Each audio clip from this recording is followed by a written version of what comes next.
à tous, bonjour à toutes et merci d'être là encore ce dimanche matin pour célébrer. Aujourd'hui, c'est le dimanche des rameaux, le dimanche spécial, le dimanche de Hosanna. C'est le mot que nous allons le plus prononcer aujourd'hui et partout dans le monde où on célèbre notre Seigneur Jésus-Christ. Le peuple de Dieu crie Hosanna, parce que c'est ce cri-là qui a accompagné l'entrée de notre Seigneur de gloire dans Jérusalem. Cette semaine décisive, qui est la dernière semaine de sa vie de ministre sur cette terre, va être marquée par une entrée spéciale, une entrée dite triomphale, une entrée royale. Et l'objectif ce matin, c'est qu'ensemble, nous puissions entrer avec notre roi dans cette ville de Jérusalem. Pas que dans la ville de Jérusalem, mais partout où Jésus entre, que nous soyons là. Et surtout, que nos cœurs, nos portes, je ne sais pas quoi d'autre, s'ouvrent à cette entrée. C'est le temps de la visite. Le temps de la visitation. Jésus-Christ qui entre dans Jérusalem, entre d'une manière spéciale. Nous avons eu dans notre église toute une série de thèmes sur la montée à Jérusalem, la marche avec notre Seigneur Jésus-Christ jusqu'à Golgotha, jusqu'à la croix, au-delà même de la croix, jusqu'à la résurrection. Et nous avons marché, cheminé avec lui, comme ce groupe de disciples avec qui il monte à Jérusalem. Et maintenant, nous entrons. Et j'espère que nous entrons ensemble avec lui et que sur la route, personne n'est resté de côté. Et même ceux qui ont eu des points de côté se sont relevés. Ils ont dit, je marche, je continue, je veux entrer avec mon Seigneur de gloire à Jérusalem. Ce matin, nous entrons d'une manière particulière dans la ville de Jérusalem avec notre roi. Que le roi de gloire fasse son entrée. C'est notre thème ce matin. C'est un roi que nous accueillons. Et Dieu a voulu marquer cette entrée de Jésus à Jérusalem d'une manière spéciale. Et je me suis toujours dit, mais pourquoi cette entrée, si cette fois-ci à Jérusalem est triomphale et aussi c'est fait avec autant d'éclat? Pourquoi? Bien sûr, c'est la dernière semaine. On sait maintenant les événements, puisque nous, on a eu la grâce d'avoir le témoignage des évangiles. On sait ce qui va se passer après. Mais ceux qui étaient là ne savaient pas. Ceux qui étaient là en ce moment-là, qui étaient en train de vivre cela, ne savaient pas exactement ce qui allait se passer. Et Jésus a beau dire, a beau avertir à ses disciples, la plupart, ça ne passait pas dans leur tête. Attention, je vais partir, je vais entrer à Jérusalem, je vais être maltraité, ils vont me crucifier. Ils ne comprenaient pas tout cela. Mais ce jour-là était un jour spécial.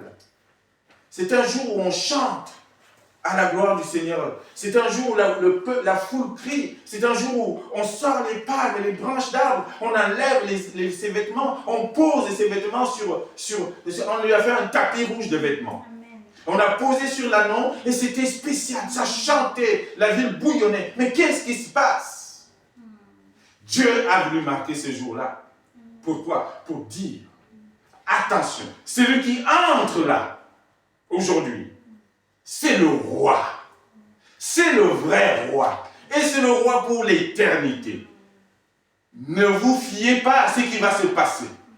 Parce que cette semaine-ci, il va souffrir. Il va être moqué.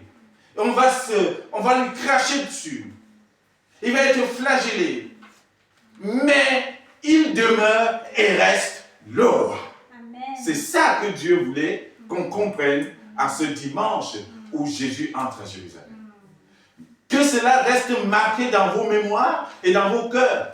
Que malgré la croix, il demeure et il reste le roi pour l'éternité. C'est ce qui a été dit dans l'Ancien Testament et ça va se confirmer. La preuve, chers amis, la preuve, bien-aimés en Christ, c'est que l'écriture qui reste et qui va demeurer sur la croix, celui-ci est le roi des Juifs. Non seulement des Juifs, le roi des rois. Les gens sont venus voir Pilate.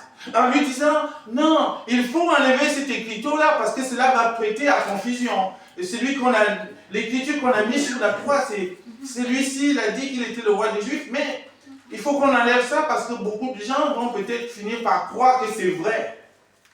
Qu'est-ce que Pilate répond? Ce qui a été écrit est écrit. C'est ça la vérité en fait. C'est ça qui reste et c'est cette image-là que Dieu voulait qu'on garde.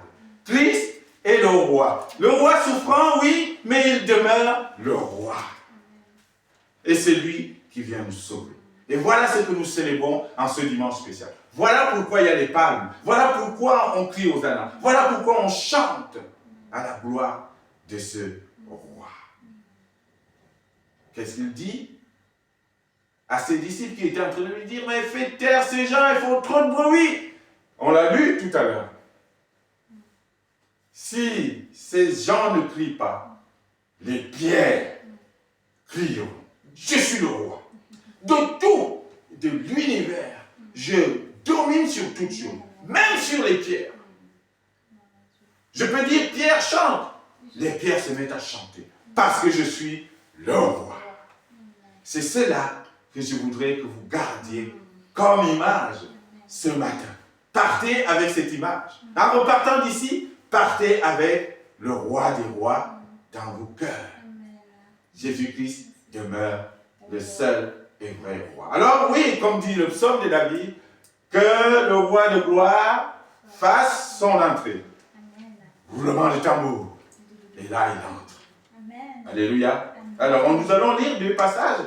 Un que nous avons déjà lu, Matthieu chapitre 21, versets 1 à 10, et le psaume 24. On fera le lien avec ces deux passages pour célébrer notre roi ce matin. Alors, lisons d'abord Matthieu chapitre 21, versets 1 à 10.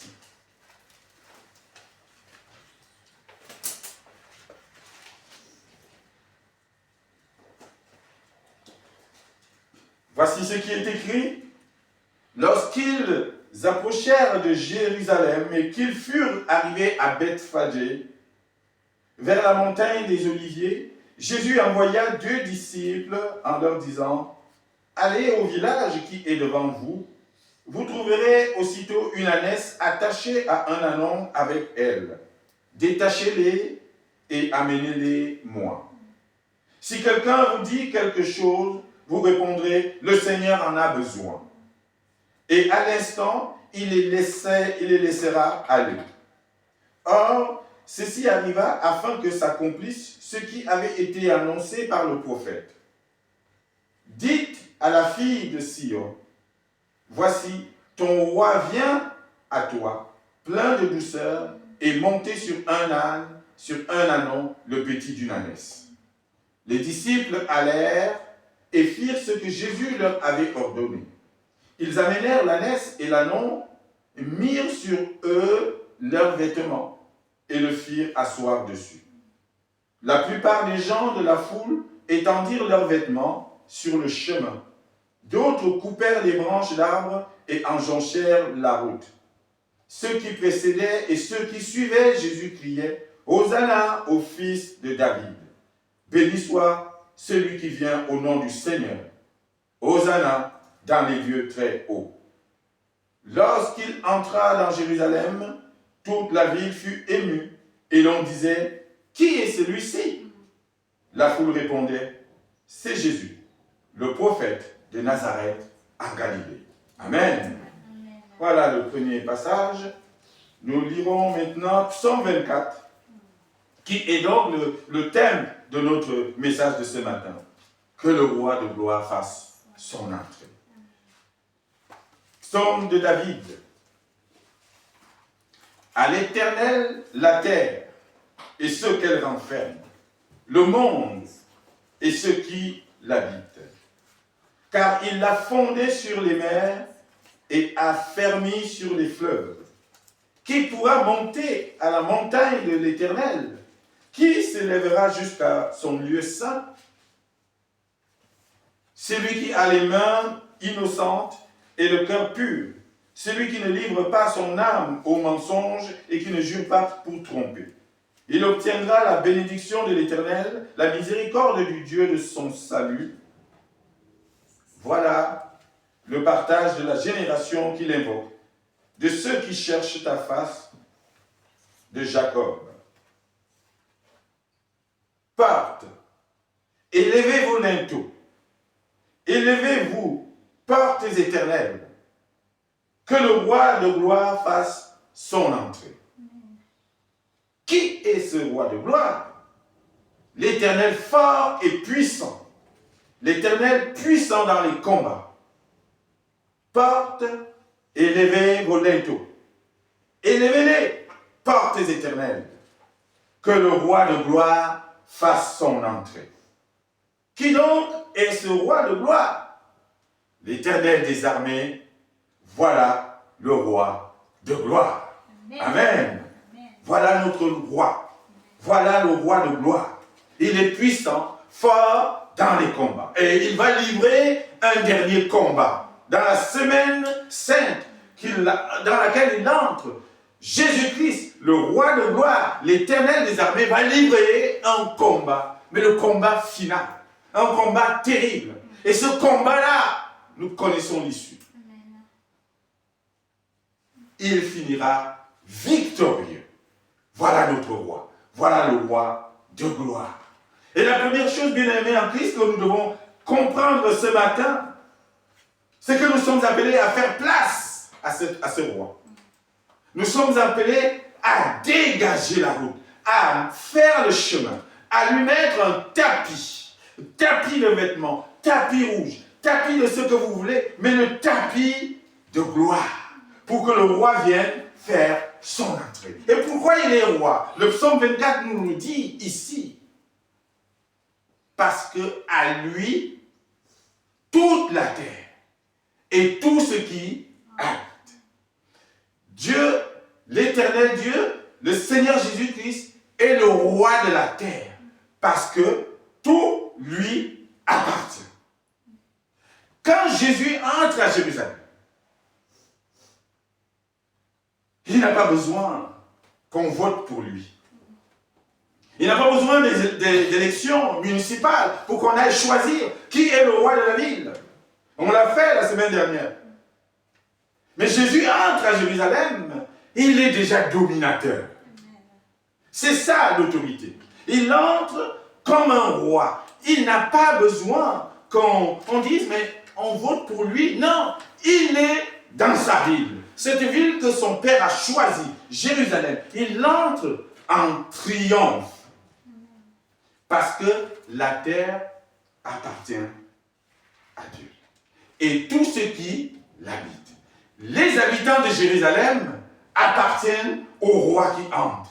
Même ceux qui vont s'opposer à lui, même ceux qui vont le crucifier, même ceux qui vont se moquer de lui, ils appartiennent à Dieu.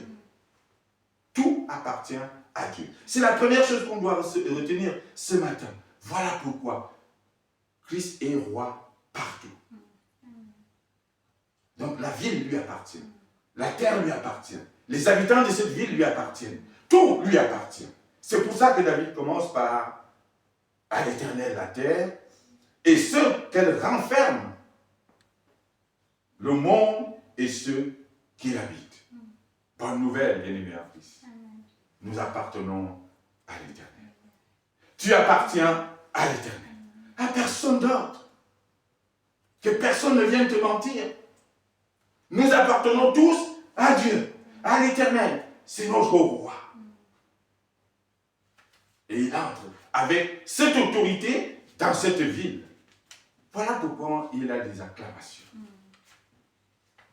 Jésus n'avait plus besoin de prouver son autorité. Il l'avait déjà montré. D'ailleurs, on dit la foule qui était là l'applaudissait, l'acclamait et chantait Hosanna à cause des miracles qu'ils avaient vu faire, qu'il l'avait vu faire. Il savait déjà l'autorité. Il y avait les Galiléens qui avaient déjà vu ici. Et certains de Judée étaient là encore en train de se demander, mais c'est qui? C'est le roi de gloire. Il entre parce que tout lui appartient. La terre, le monde, les habitants et la ville. Donc Jérusalem appartient à Jésus-Christ. C'est la première chose. Et pourquoi tout lui appartient? Parce qu'il a tout créé. Il a tout fondé. Jésus-Christ, avec son Père et le Saint-Esprit, se sont réunis, ils ont créé tout. Ils étaient là. Créons, faisons, commençons les choses. Et il dit au verset 2, car il l'a fondé sur les mers et affermi sur les fleuves. Il a fondé la terre. Il a fondé toutes choses. Il a fondé l'univers. Il a fondé tout. Jérusalem, c'est lui qui l'a fondé. Menton, c'est lui qui a fondé toutes les villes. Toute la terre, c'est Christ, c'est Dieu qui l'a fondé. Il a créé. C'est le Dieu créateur. Donc voilà, il est normal que tout lui appartienne. Et c'est avec cette autorité, cette puissance qu'il entre donc à Jérusalem. Si la terre tient encore aujourd'hui, malgré la pollution, malgré tout ce qu'on est en train de faire, malgré le saccage qu'on est en train de faire à cette belle nature, c'est parce que Dieu tient encore cet univers dans sa main. Et c'est le signe de son autorité et de sa royauté, de sa seigneurie. C'est lui le roi. C'est le seul. Et c'est vers lui que nos regards doivent se tourner. Il a tout créé. Et s'il a donc tout créé, c'est qu'il est au-dessus de tout. C'est qu'il est élevé. Il est haut et il monte. Vous avez vu, on a eu un terme de la montée. On ne fait que monter. Et Jésus-Christ monte à Jérusalem. On dit encore ici, il monte à Jérusalem. Il monte sur un anon. Il monte, il monte et il monte. Et Jérusalem, c'est une colline. On appelle la montagne de Sion. C'est comme ça qu'on appelle. Donc, il ne fait que monter. Son entrée est une montée, en fait. Et alors, et c'est pour ça que ici, David pose cette question. Mais qui donc, qui pourra monter sur la montagne sainte? Qui pourra monter avec Jésus à Jérusalem? J'espère que tu en fais partie. J'espère que je serai là. J'espère que je suis avec lui. Oui, la question se pose. Maintenant, cet homme qui entre avec toute cette autorité dans cette ville, mais il va monter. Mais qui pourra le suivre? Qui sera capable de le suivre jusque là où il va? Est-ce qu'on est prêt à aller avec lui jusque là-haut? Là-haut, peut-être jusqu'à Golgotha, là-haut, tout haut. Même sur la croix, il était élevé. Et c'est sur le lieu le plus élevé de Jérusalem, Golgotha, qu'on va l'approcher, afin que tout le monde puisse le voir et que tous les regards se tournent vers lui, le roi des rois, et encore lui. Alors qui pourra monter? Le psaume, David nous donne quelques réponses. Qui pourra monter avec notre Seigneur jusque là-haut, jusqu'à la montagne de Sion? Oh, j'aimerais monter avec lui jusqu'à Sion, jusque là-haut, au mont des Oliviers. Qui pourra monter? Il dit, celui qui a les mains innocentes. Verset 4. Celui qui a le cœur pur. Est-ce que nous avons le cœur pur? Celui qui ne livre pas son âme au mensonge. Voilà celui qui peut monter avec notre Seigneur là-haut. Parce qu'il veut des gens qui sont justes, des gens bien, des gens qui sont dans la sanctification. C'est celui qui ne jure pas pour tromper. Les gens passent le temps à mentir, à tromper, à trahir et à tremper les mains dans des choses malsaines. Comment veux-tu monter jusque-là si tu as les mains pleines de sang? Il dit, c'est celui-là qui obtiendra la bénédiction. La bénédiction de l'Éternel et sa miséricorde, la miséricorde du Dieu du salut. C'est celui-là, celui qui est juste, celui qui a cette attitude de sainteté qui va monter avec lui jusqu'à Jérusalem, jusqu'à cette montagne. Alors j'aimerais ce matin que tu fasses partie de ce cortège triomphal qui monte avec Jésus jusque là-haut. C'est cela. Et la grâce que nous avons, c'est que c'est encore lui-même qui pourra nous justifier. C'est encore lui-même qui pourra nous rendre purs. Parce qu'on peut se dire, mais moi, je n'ai pas un cœur pur. Mais j'ai les mains trempées dans des trucs qui nous sont... Comment je pourrais... C'est impossible. Mais Jésus te dit, viens justement. Viens. C'est moi qui vais te rendre pur. Le combat qu'il va livrer la semaine qui va suivre là, il est fait pour ça justement. Pour nous rendre purs, pour ce cœur pur qu'il recherche, pour ces mains innocentes qu'il recherche. C'est ça. C'est pour ça qu'il va livrer ce combat. Lui, il a les mains innocentes. Lui, il a le cœur pur. Mais il veut aussi que ceux qui l'accompagnent aient le cœur pur, les mains innocentes, comme lui. Mais sauf que par nous-mêmes, on ne peut pas. C'est encore lui. Quelle grâce qui va nous rendre purs par son sang. Qui peut monter à Jérusalem, qui peut monter jusqu'à lui, c'est aussi, bien-aimé en Christ, c'est lui, et c'est important, qui va reconnaître le temps de la visitation. Le moment de cette entrée. C'est celui qui va dire, ah, cet homme qui entre aujourd'hui, il est spécial. Il porte quelque chose. Ça va être mon sauveur. C'est pour ça qu'il y a Hosanna.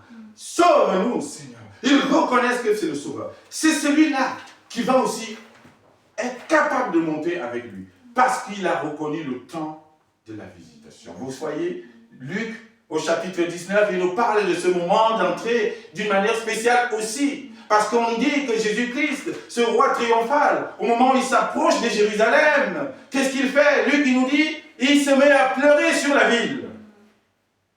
Il pleure, Jésus. Pourquoi le roi pleure? Le roi pleure parce qu'il sent l'indifférence de cette ville. Parce qu'il voit que beaucoup dans cette ville n'ont pas compris.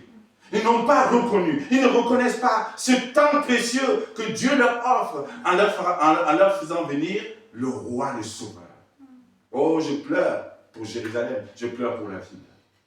Ben, que nos villes apprennent aussi à recevoir. Et ma question, c'est celle-là. Menton, est-ce que tu reconnais le temps de ta visitation? Est-ce que tu as reconnu que Christ est dans tes pas? Christ est en train d'entrer. Christ est à l'entrée de la ville. Est-ce que tu as reconnu ce moment? Ou alors tu restes indifférent? Est-ce que tu t'occupes de ta vie et tu fais tes choses alors que Christ est à l'entrée? Il dit, le temps de ta visite a commencé. Jésus nous visite. Ce temps de visitation n'est pas terminé. Mais il y aura un moment où il va cesser de visiter. Et ce sera trop tard. Et ce sera grave. Et c'est cela aussi notre souci. C'est pour ça que chaque dimanche, nous crions pour dire il est encore temps de reconnaître la visitation. Jérusalem avait l'habitude de tuer les prophètes. Et Jésus pleure parce qu'il dit, mais vous aviez l'habitude de tuer les prophètes. Vous allez encore tuer un autre de plus en ma personne. Mais est-ce que vous avez reconnu le temps? Est-ce que vous reconnaissez que ce temps-ci, c'est le moment de votre paix? Est-ce que vous reconnaissez les choses qui appartiennent à votre paix? Est-ce que vous reconnaissez cela? Que celui qui entre dans cette ville, il vient vous apporter la paix. Il vient vous apporter le salut. Il vient vous apporter la vie. Et il dit, ces choses te sont cachées encore en ce moment. Ils ont été indifférents. Ils n'ont pas compris. Et voilà pourquoi Jésus pleure. Les pleurs de Jésus continuent encore aujourd'hui. Quand il voit l'état du monde, quand il voit l'état des cœurs, quand il voit l'indifférence des gens, je pense, bien aimé en Christ, que Jésus, comme il a pleuré à l'entrée de Jérusalem, il est encore en train de pleurer aujourd'hui. Parce que pour lui, le temps de ta visitation n'est pas terminé. Et il nous laisse encore le temps pour que tu reconnaisses ton sauveur en lui. Et que tu le suives. Reconnais le temps où tu as été visité. Et loue le Seigneur pour cela. Amen. Louons-le pour cela. Alors oui, il entre dans la ville. Que les portes s'ouvrent. Que les portes de cette ville s'ouvrent. Que les portes de Jérusalem s'ouvrent. Vous savez, Jérusalem, c'était entouré d'une muraille avec des portes. La porte des brebis, la porte des ceci, là. Et il entre dans une porte. Et il entre aussi dans le temple. Alors pourquoi on crie ici, porte, élevez vos linteaux? Parce que le roi de gloire entre avec sa couronne de gloire sur la tête. Elle est haute. Et il ne faudra pas qu'il soit gêné par les linteaux des portes. Il ne faut pas que le roi se courbe comme ça, non. Il faut qu'il trace tout droit. Et c'est pour ça que David dit, élevez, poussez les linteaux plus haut pour que ça ne gêne pas le roi. Oh, que les linteaux de nos cœurs soient élevés. Pour que rien ne vienne empêcher le roi d'entrer dans nos cœurs, dans nos maisons, mais dans nos villes. Je prie pour la ville de Menton, je prie pour les villes, je prie pour la France, je prie pour le réveil. Parce que, oui, Christ vient te visiter. Oui, il y a eu une visite hier à Monaco du pape. Le stade était plein, oui. Mais je vais vous dire, bien-aimés en Christ, que Christ nous visite aussi. Et il veut aussi que les stades soient pleins. Christ nous visite. Il dit, le temps de ta visitation n'est pas terminé. Et il est temps que tu reconnaisses ce moment-là. Et combien de personnes reconnaissent que Christ est à la porte? Il demande juste à entrer.